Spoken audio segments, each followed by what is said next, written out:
sa ating lahat mga ka-team EDSI. So, totoo nga po yung sinabi ni Edo, no?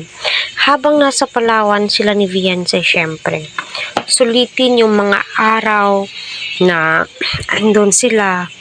Kung pwedeng puntahan lahat ng tourist destination sa Palawan ay kaya po nilang puntahan syempre kasi may budget naman po para kay Viancy sa kanyang pagpunta sa Palawan.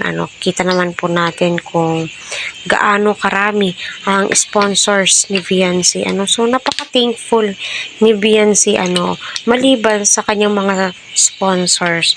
Pasalamatan din po natin ang mga viewers kasi sila po yung nagbibigay ng way kung bakit nare-recommend po yung mga video, and especially sa taong andyan, no, si Kalingap Prab, which is siya po yung dahilan ng lahat, siya po yung Good Samaritan, siya po yung naging tulay, and especially pala si Dr. Love, muntikan ko nang makalimutan, si Kalingap Edu, at kita naman po natin na ibang-iba, although di naman po at ibang-iba si Viancy kasi yung pananamit niya lamang po yung nag-iba, pero yung ugali niya, kung paano siya kabait, kahambol, still ganun pa rin po si Viancy. Hindi naman po natin kailangan magbago, baguhin kung tayo, sino tayo, kasi alam naman po natin